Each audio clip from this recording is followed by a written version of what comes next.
Welcome to Doing the Work, frontline stories of social change, where we bring you stories of real people working to address real issues. I am your host, Shimon Cohen.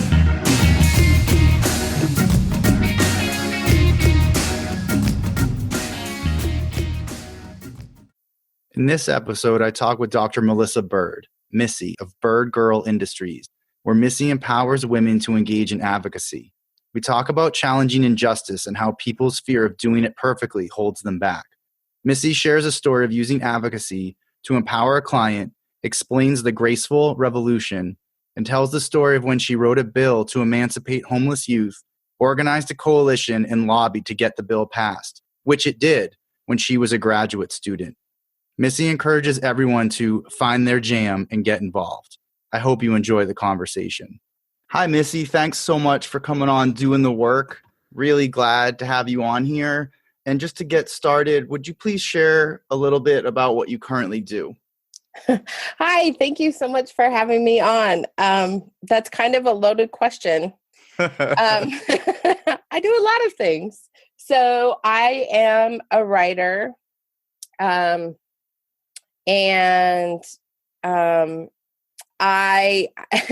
I've been writing books. So I write essays, and I just had a book published about careers in social justice advocacy that I wrote for social workers.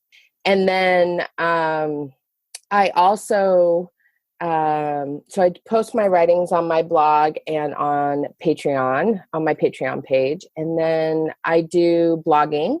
And I am a professor, so I teach in the School of Social Work at Portland State University, and I've been teaching for a number of years in various colleges throughout my career as a social worker, but I do that. And then I'm also a coach. I do life coaching, and I specifically coach and train women to engage in advocacy on their own terms.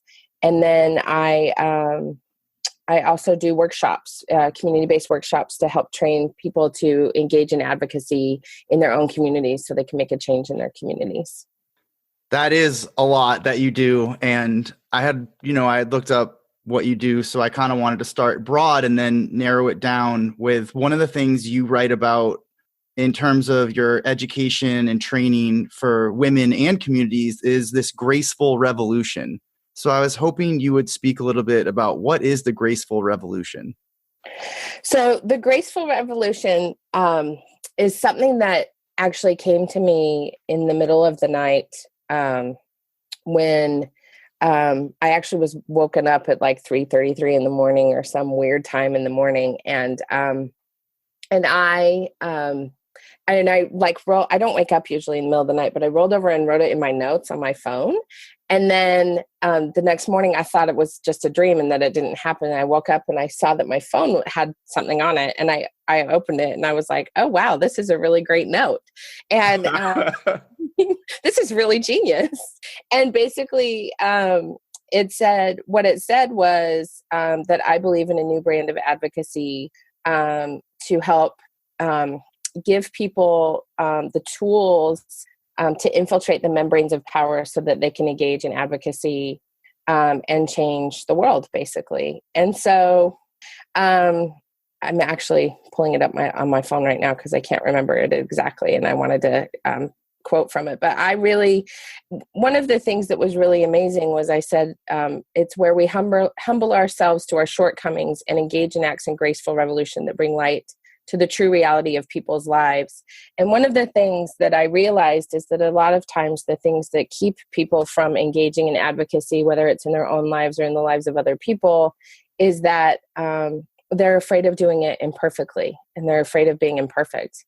And for a lot of people, that stops them from either helping other people or really engaging in their own dreams and doing what they want to do. And so I think it's okay to embrace our imperfection and our shortcomings and then use that knowledge to go out and change on our own terms and in our own spaces and help and engage with other people in their own spaces. Because I think that especially now, like when I wrote this, it was 2014, and I actually called a friend of mine and I was like, I said, oh my gosh, you're never going to believe this. No, I didn't call her. I instant messaged her and I sent it to her. And she was like, wow, that's so beautiful, but we're not ready for it yet. And I was like, what are you talking about? She's like, you can hold on to that.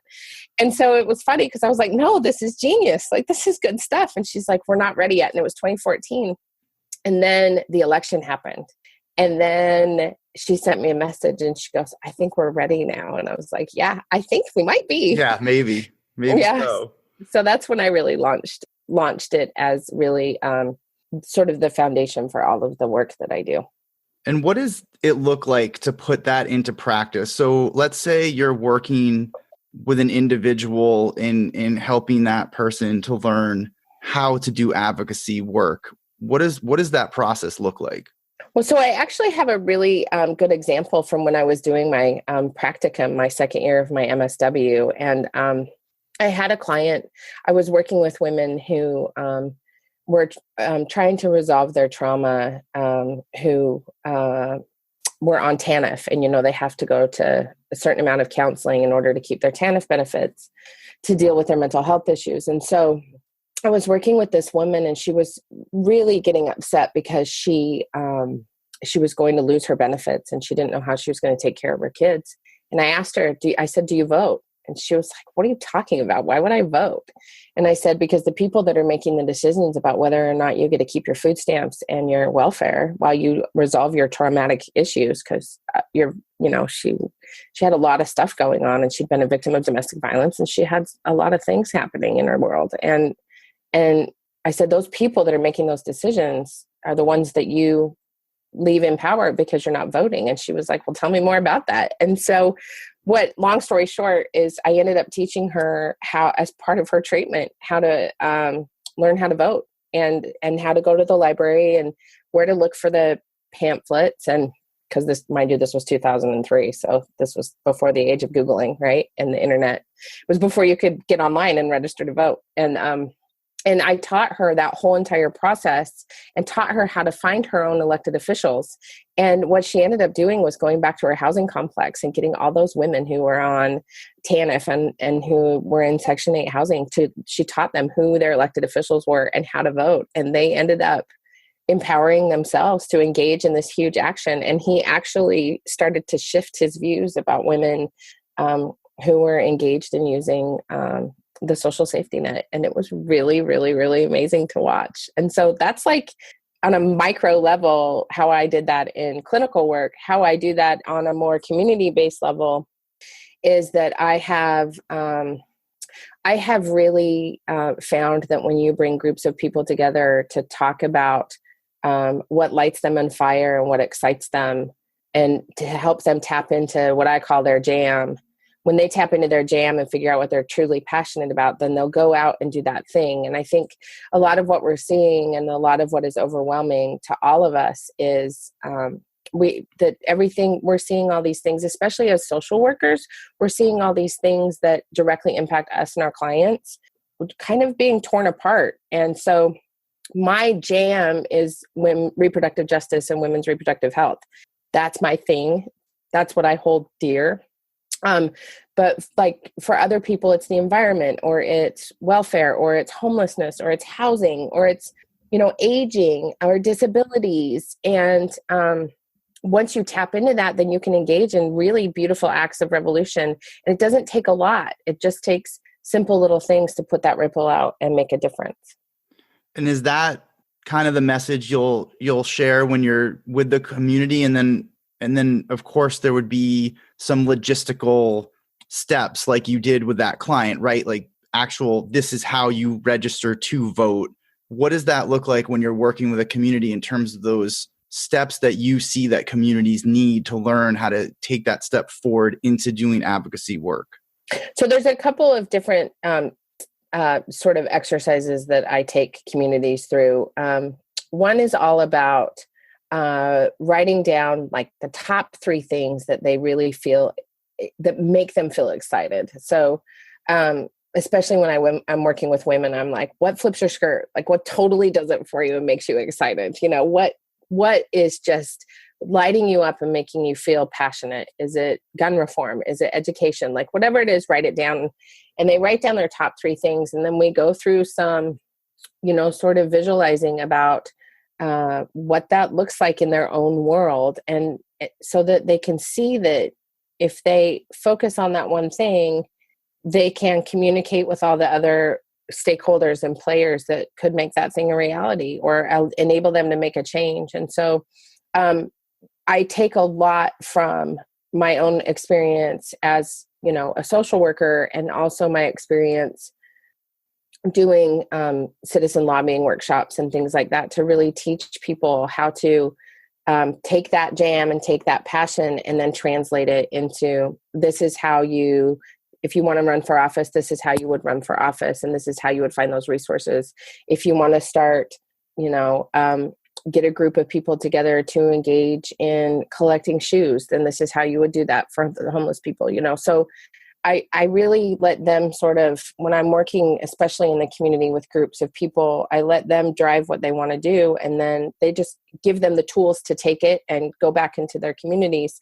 I had one woman in Indiana who didn't really know what she was doing in my workshop. It was really funny. I call these workshops fanning the flames. And she was like, not really sure if she was going to resonate with my message. And then she realized throughout the course of the workshop that what she really wanted was to run for county council, because county council had been creating some problems for her. Her husband was a farmer and they had a farm, but she was also a realtor, and she'd run into some issues with the county. And by, the end of 2 hours, she was like, oh, I could just run for council and change all of this. That's genius. And I was like, yes, do that. So she's not running yet, but she's gotten excited about it. And that's really awesome. Not everybody's going to run for office, and not everybody has to make a change, especially now. We need everybody doing the thing that makes them excited right now. I think that's an incredible story where someone wasn't even sure why they were in this workshop. I mean, maybe were you brought in by the county, or not by the county, but how did she even end up in your workshop, I guess? I got asked to do a workshop at a conference, and it was a women's empowerment conference. And so I was just doing my workshop, and I had about 10 women in there, and she was like, and one of her friends had dragged her, you know what I mean? She was like, she was not having it. And so by the end of it, it was really cool. It was really fun to watch her. Yeah, that is amazing. And I think what you're saying really resonates. So with a lot of students I work with, and clinicians, practitioners out in the community often feel very stuck when it comes to policy advocacy. There's confusion about how to do it, and then the space that might exist with clients, especially with billing, and how the agency would even view that if they did engage in that. So I was wondering if you could kind of speak to that. Yeah. So one of the things when I teach my BSW and MSW students is the opportunities for advocacy within an agency or an organization. And part of this, I really truly think revolves around knowing just enough to be dangerous. So having my students and having social work students really understand where budgets come from. So if you're working within an agency, because then you can understand the rules, why the rules are the way they are. And it all goes back to budgeting, because incentives drive behavior. And if incentives drive behavior, then this all goes back to money, and we can tie it straight back to money all the time. So if you understand that how the federal government really filters money down to state governments, which filters down to counties, which filters down to sometimes cities, but not always, you can understand when you're working for a social service organization where that money came from and why there are rules around those specific pots of money, especially when it comes to things like HUD money and sort of substance abuse funding, and the way we fund child welfare and community development block grants. I mean, there's a lot of spaces where you have to understand where that originates, and it all originates in Congress. And so I always tell my students that it's really hard to make a difference legislatively at a federal level, but there is a way to influence how that happens at a local and state level. And so if you understand how why your agency has the rules in place that it does, and how they get funded, whether it's from private donations and public money or both, like if it's public and private, which typically when you've got substance abuse things going on or mental health things or housing stuff, if you're working in those and aging, if you're working in those areas, sometimes nonprofits rely on federal money and private donors. And so if you understand all of the way you get funded, then you can talk about either with your staff or with the people that you're working with, you can talk about going to county council and talking about what this actually, what affordable housing actually looks like in your area, what this would do for your clients and how this would be helpful.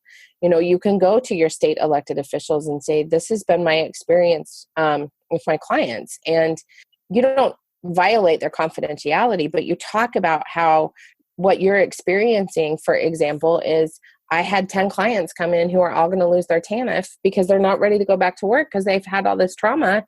You have to do something about this. You can't just cut these people off. They have had all these experiences. And even in the most polarized environments, telling people's stories is what shifts elected officials' minds. And that filters up to the federal level and changes those dynamics. And so that's how I have handled that. I don't know if I even answered your question, but I think I think that's really helpful in terms of people on, kind of mobilizing their agency to take a step forward. I hear a lot of confusion about what agencies are allowed to do, what nonprofits are allowed to do. And so I'm always trying to put out that information with students, where the students maybe sometimes are the ones that need to educate the nonprofit of like, look at this paper, look at this document. This says nonprofits can do this and they can't do that. How do you work with nonprofits around that?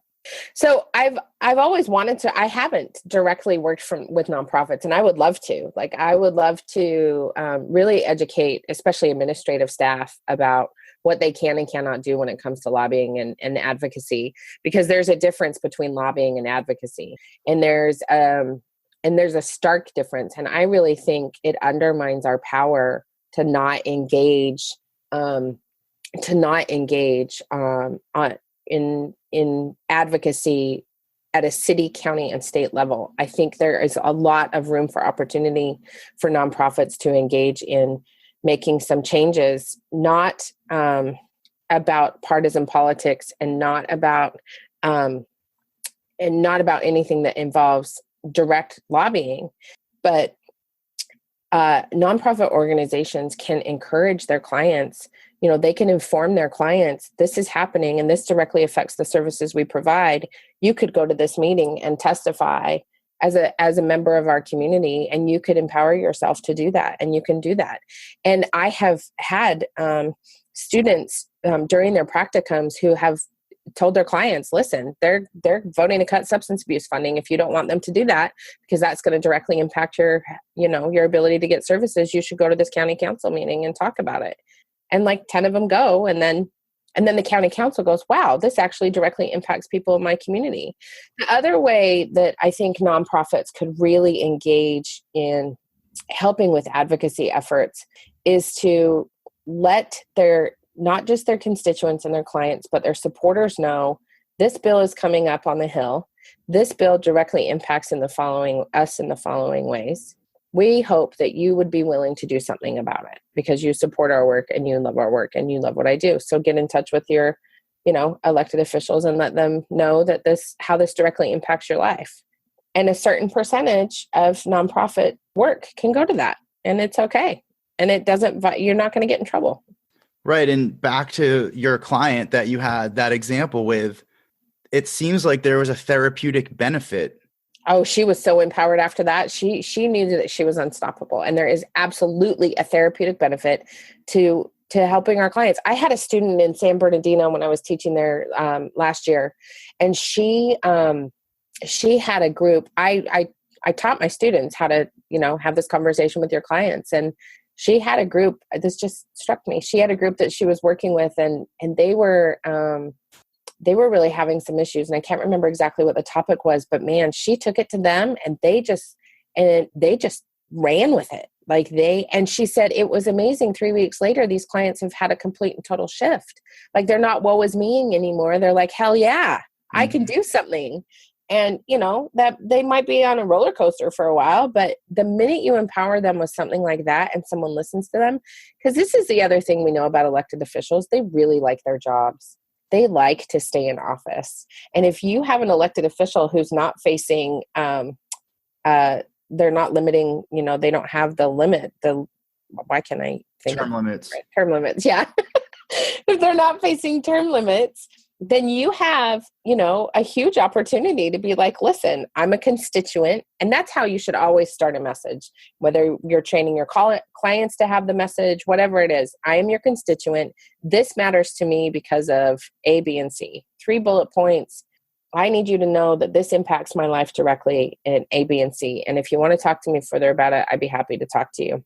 And I think that just makes a huge difference in a client's life to be able to say, hey, Senator so-and-so, you've got this piece of legislation that's going to directly impact me and my children, and this is how. Absolutely. And I like that you break it down in a really concise way so that that helps people with that fear of doing it imperfectly, right? Just to get people started. Because once people get started, then they're going to evolve and they're going to learn from there. But it's really just the start that I think holds a lot of people back. Well, and if you're speaking your truth, there's no wrong message. Like, if you're saying the truth of what your true lived experience is, then there's no wrong message. It doesn't matter where you come from or who you are. When you're speaking your truth, there's no wrong message. You can't be wrong. Missy, how did you get into this work? So I've always been a rebel. I had like one woman protest in high school. I've always been a rebel. And when I was getting my MSW, I did research on homeless LGBT youth in Utah. So I was getting my MSW from the University of Utah. And I was interested in, and this was back in 2001, 2002, when we were barely starting to have the conversation about queer kids, homeless youth, and all of those queer kids in foster care and all of those things. And so I did that research for my research class with the only organization that was helping homeless youth, the Volunteers of America Homeless Youth Resource Center. I think it's still the only place in Utah that really does dedicated homeless youth services. And I knew that, so Utah was no different. We had 35% of our homeless youth identified as LGBTQ. And I knew that the law, because I'd done some child welfare work previously, and I knew that the law said that you couldn't foster a youth for longer than 8 hours without parental consent or emancipation. And I knew we didn't have an emancipation bill. So even though the statute said parental consent or emancipation, I knew we didn't have an emancipation law. And I knew there was no way I was going to change that 8-hour law yet. I just knew the conservative nature of the legislature. And so I wrote an emancipation bill on my dining room table. And I often teach my students, I'm like, this is the only place where you can plagiarize. So it's called model legislation. So I took the 26 bills from 26 other states and literally I printed them out, because this is back in the day before the Googles, right? And so I highlighted all the sentences that I thought would fit, and just really literally cut and pasted them and typed them all out into what I thought looked like a pretty decent bill. And I called an elected official who I had known from my work at the CASA program. I used to work for the CASA program, and Roz McGee was her name. And I called Roz and I said, hey, I've written this bill. She was the head of Utah Children when she was working, and I knew she was way into child welfare. And let me just say, no, never burn a bridge, because you never know when somebody's going to be really helpful to you in the future. And I called Roz and I said, I have this bill. And she said, well, send me your ideas. And I emailed it to her, and she called me like 5 minutes later and she said, Missy, you've written an entire law. And I go, I know, people don't do that. And she goes, no, Missy. That's what we have the Office of Legislative Research and General Counsel for. And I was like, well, I don't know where it fits in the code. And she's like, okay. So basically I'd written this whole bill, and she just laughed. But, and so we got, she said, well, you need to build a coalition. And I was like, oh, I know how to do that because I'm a social worker. So I just started calling all the agencies that would be directly education, criminal justice, child welfare, substance abuse and mental health. Like I just started calling all the agency workers that I'd known from being a social worker. And I was like, hey, I'm running this bill. And they were like, you're never going to pass that. I was like, yes, I am. And they're like, you're taking kids away from their parents. And I'm like, I'm not. They've already thrown them away. It's okay. Like we can message this. And I built this coalition of like 40 different organizations. Cold called the Attorney General's office because he was really interested in the polygamous boys that were becoming homeless at really high numbers at that time. And I just called Mark Shurtleff's office and I said, hey, I need a meeting with the AG. And his secretary was like, for what? So I've written this bill about emancipating homeless youth. And she said, well, I'm only giving you 10 minutes because I don't know who you are. And I was like, that's okay. And I was in the office with him for 45 minutes. And we ended up being really good friends and talk about complete polar opposites politically. But this is really the thing I think social workers are really, really great at. We know how to approach people where they are. We know how to sit and listen and hear people and then say, well, here's an idea for you. Here's how I think we could do this better. And they go, oh, okay. And so it makes us ideally suited for doing advocacy work and this kind of work. And long story short, we ran it. And it failed at 11:59 and 59 seconds, the last day of the legislative session, right before they hit the gavel at midnight. And I was devastated. And then I went, and a particular woman, her name was Gail Ruzicka, and she was the opposite of me. She had been lobbying against it on a parents' rights issue. And I said, Gail, what's it going to take to get this passed? And she said, you need to have a line in there that says that nothing in this measure is meant to take away the fundamental liberty rights of parents. And I said, okay. So we added that line because here's the other thing, know how to compromise. Like, okay, that wasn't going to destroy the measure and the purpose of the bill. That wasn't going to impact whether or not kids were going to be able to get emancipated. And so I said, okay. And I threw it in the next year. I got 2 Republican sponsors on it. Roz sort of took a back seat, got the Republican sponsorship and got it passed.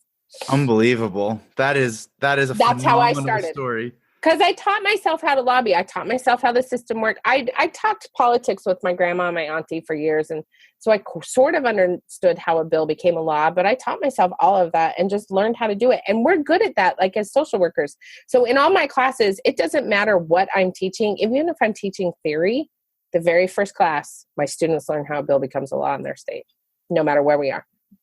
It's critical. In any class, that's just something you review first day. Oh yeah, and none of them know how to do it. Like maybe sometimes there's one, but for the most part, nobody knows how a bill becomes a law in their state. Yeah, that is something that we see as well, and it's kind of shocking. I'm not really, because it's something that everyone should learn in grade school. Yeah, and the legislatures make it really easy. They usually have a PDF of a cute little map, like a roadway, and I say cute because literally they put cartoons on it. But every state does that. Like every single state, if you get on the state legislative website, will have how a bill becomes a law. And if you click on it, there's a little PDF roadmap and you can print it and give it as a handout to your class. It's genius. And what's the student's response? Usually they roll their eyes at me at first and I'm like, listen, this is going to come in handy down the road. I know you don't think it is, but I promise you it is. And so they roll their eyes, but I sort of go through it and then I go through it again at the end of the quarter or semester. Right. So I bring it back and inevitably, if I've done my job well, I've taught them this process very subtly throughout the entire quarter or semester. And then they're like, oh, I get it. Oh, I get it. So, even in my theory classes, I teach them that because theory is the basis for advocacy and social justice. Like you have to have a theory because you have to justify your work. Absolutely. And you might have to speak about that when you're sitting down with someone who's on the opposite side of the issue, but is willing to give you 10 minutes. The fact you got 10 minutes is amazing. Like, it's like, well, we don't know you, but we'll give you 10 minutes. It's like, thank you. Well, and elected officials really truly hear from so few of their constituents that I used to have Utah legislators tell me if they hear from 5 or more people, they consider that majority rule. 5 people, because so few people get in touch with them. Well, if we're the ones who are communicating with them, then and we could easily get 10 people to communicate with their elected officials. And that's all it really, they're just people. They put their pants on one leg at a time. They're just humans. And this is what I really want people to remember, especially social workers. These are not people that are sitting up pie in the sky, sort of on some high horse somewhere doing something magical. They're not magical unicorns. They're just human beings. And in most states, I like truly in most states, they're farmers and housewives and nurses, and they're not all attorneys. They're business people. They don't have a background in law. They just decided to run for office one day. So they're just humans. So talk to them like they're humans. They're not special. They think they're special, but they're not special. I love the message. I think it's great. I'm so glad to have you on here. And before we go, is there just anything you want to share, before we wrap up? I really want everybody who listens to this podcast to know that there is nothing uniquely special about what I have done in my life. I just knew what made me excited, and then I figured out the best way to do that thing. And I truly believe that if you tap into what makes you really excited and you think about it really hard, about why you became a social worker in the first place, or why you're even listening to this podcast, because maybe you're looking for some sort of motivation to get you going. I don't know.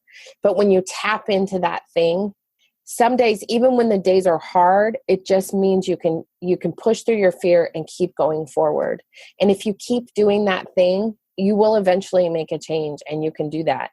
And I am surrounded by fabulous quotes and all of the women that inspire me, and men, but all of the pictures around my office and all of the things around me that inspire me remind me that I can do this work every day. And if you surround yourself with people like that, there is nothing you can't do. Nothing. And I also want to say, if you want to work with me, that you can find all the information about how to work with me on birdgirlindustries.com. And you can follow me on Twitter, Facebook, and Instagram at birdgirl1001. And then I have a Patreon page where people can become supporters of my work at patreon.com/birdgirl. No, /. It's /. I keep screwing that up. /birdgirl1001. There's a theme here. I post exclusive content over there and all my writings, and I do some exclusive videos, and there's going to be some amazing videos of my kids talking about how they engage in advocacy that I'm going to be posting throughout the year. And so that's a really cool opportunity too, to engage in my work in a really meaningful way. And I'll put links to all of that in the show notes. So when people are listening, for listeners, you can look in the show notes and get links to all of Missy's contact information and websites and Twitter, so you can follow along. Missy, thanks again for coming on here, and thanks for doing the work. Thanks for asking me. I really appreciate you doing this work too. It's awesome to connect with you. Thank you for listening to Doing the Work, Frontline Stories of Social Change. I hope you enjoyed the podcast. Please follow on Twitter and leave positive reviews on iTunes. If you're interested in being a guest or know someone who's doing great work, please get in touch. And thank you for doing real work to make this world a better place.